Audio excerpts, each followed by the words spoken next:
Feeling lost in your 20s is actually fucking weird. So, you wake up, you do stuff, you don't like the stuff you're doing. You feel and actually maybe know there's something for you to do better than whatever you're currently doing. So you try the thing you think is right for you, but you end up feeling again like there's something wrong, that awful sensation. There's nothing wrong. Feeling lost in your 20s is weird. I mean, at whatever age is actually weird, but especially in your 20s. If I were to be born in the 1500s, I would have probably had no choice but to do what my father, my grandfather, and my grand grandfather did, which maybe would have been just chopping wood all day forever. Thinking about that makes me loosen up on the anxiety of living in the bonded world of today. But why? Because of options. In the past, you had no option but to do the thing your family always did. Today, that's different. Today, you can travel all over the world, do whatever the fuck you're interested in, and restart whenever you want. Today, we have plenty of choice, plenty of options, and they're making us miserable. Let me tell you a couple of stories. Elizabeth Gilbert.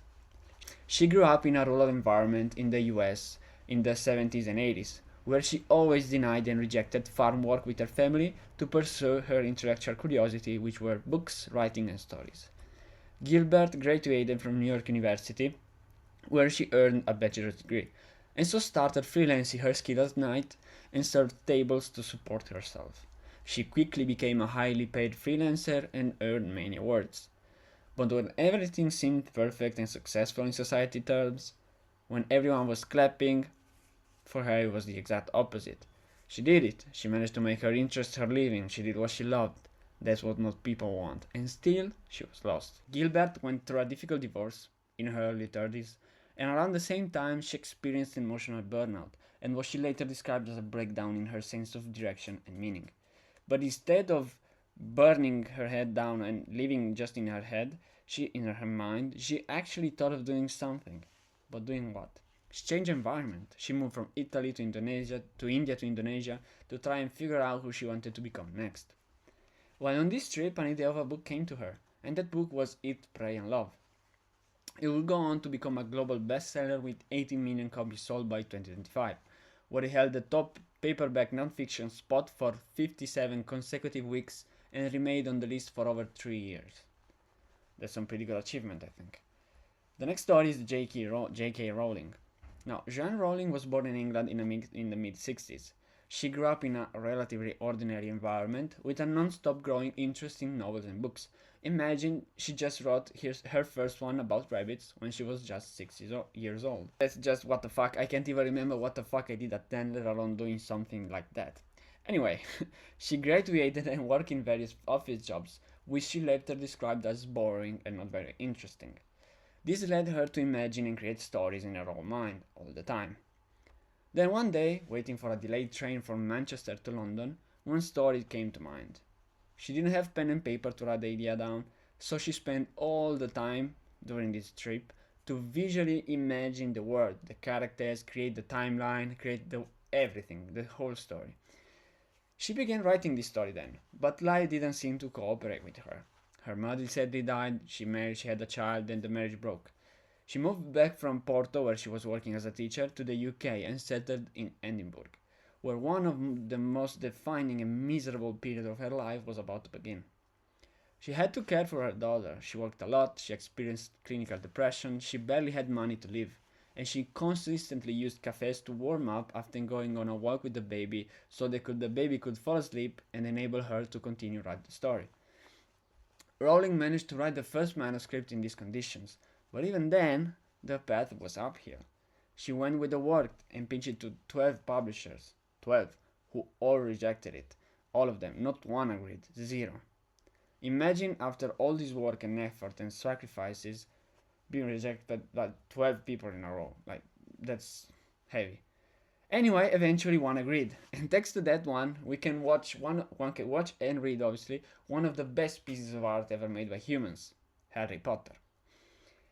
Now, why feeling lost is actually soul draining? Why it is soul draining? These are just two stories about people being lost, dealing with hardship, and overcoming the spirit of uncertainty. There are many, many more. In your 20s, you're supposed to figure a path, you're supposed to figure yourself out. And if you don't, it creates stress and creates anxiety. Now, the problem you have is that probably you're not committing to anything.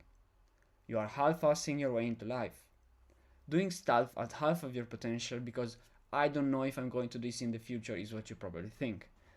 Maybe the problem is that you feel regretting the choice you make, the commitment you make. Maybe you also compare yourself with all the fucking world through social media. Maybe the person that you are now is rejecting the old identity you had, and the stress and friction, anxiety, by doing so, are asking you to move somewhere where it makes sense to you and not to others. But you're not doing that yet, probably. Even if you're committed like the two stories above, you still feel uncertain and face hardship. That's just how life is. You don't know the ending of the movie, because if you did, would it be the same? Would it be worth seeing? Probably not. Gilbert thought she figured herself out. She did what she loved, yet she had to go through a major meditative journey around Italy, Indonesia, and India because she felt lost. Rowling had to change path multiple times. Yes, she did always right, but she wasn't certain this would have resulted in a better life for her. Now, the reason you feel drained is that you're not committing to shit. We already talked about it. Because you think you regret the path you commit to. The reason you feel drained is that you continuously compare your level 1 to everybody level 10. The reason you feel drained is that you realize you have one life and you don't want to waste it on stuff that doesn't matter to you. And that's fair, but useless. So let's fix it. And guess what? I feel lost too. Here's what I'm doing about it. So I now think your 20s are one if not the best period of your life. Let me explain. In your 20s, if you haven't yet found the craft you want to dedicate yourself to, you can experiment a lot. In this season of your life, yes, because it's a season, it won't last forever, you have probably very few responsibilities. Which means you can go all in many times on many things and still survive and still be in a better position. Now, this will create experiences, actually skills, that you will use in the future when you discover the craft that keeps you awake at night. Trying different stuff in your 20s is great because it's cheap. Personal example, I did work as a real estate agent. I did work at auto serving tables. I did work at a clothing company. I did work in a retail store, like the Walmart in the US. I did start many personal projects that tragically failed. But the shit I have learned, the experiences, the lesson I gained, and the person I became are invaluable. Okay, I could have never got these skills, these experiences, and I will never become the person that I am today if I hadn't tried many things. Okay, if you remain still inside your head, you'll not move yourself out of anxiety and overthinking. Obviously, what will get you in a better position is acting, doing. Even if you don't know what you're trying to do, what you will do in the future. Okay, you don't need to have a 5-year plan, 10-year plan. This will create evidence, and evidence is what you need to become confident and work on your craft. Now, you might be thinking, yep, makes sense, but I actually have no fucking idea what to do. Great. Robert Greene named it your life task. Now, what did you do that you enjoyed so deeply when you were a child that you lost growing up? That's your life task.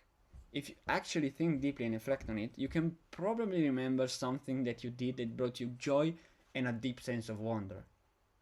Start with that. Now let's finish it with the why is this the best gift the universe has gave you? We already talked a little bit about it, but we can close it like this. You can view it in many ways, but I think one particular way is more useful than the others. You are young, you can fuck up and still be fine. Every experiences and skill you collect compounds. You don't forget stuff, okay? You compound stuff. Every time you try something new, you don't start from scratch. You start with experiences and skills. And it's like a snowball, okay? It's like a snowball. The more you do, the more the bigger the snowball gets. So, and this brings me to the next point, which you reach a level, okay, of grandness in the snowball, for example, where reality has no choice, or in this case the trees, has no choice but to bend to your will, okay? Being lost is great because it means you can reinvent yourself. You can move from old patterns to new positive ones. You are aware of this shit, so you can change it. You are aware of your condition, you can change it. Most people don't even realize they are lost. They're just programmed to do the same shit every time, okay? You are aware of it, which is great, which means you can reinvent yourself. You can become the person that you want to be. It just takes work and time. Trust yourself, build evidence, which then will translate in confidence, push and pivot as needed. And let me give you one final example. Robert Greene worked 50 plus jobs, literally, in totally different domains unrelated to one another. He worked as a receptionist in Paris, he worked as an English teacher in Spain, he worked in Hollywood, he worked like construction sites in Greece, he did a lot of shit. Now, he only at 35 did he get the opportunity to write the 48 Laws of Power. But he couldn't have written it if he hadn't collected all these past experiences and skills from working these 50 plus jobs. Remember, being lost in your 20s can be extremely positive. It just depends on which pair of glasses you decide to look at it with. See ya. Take care of yourself. Bye bye.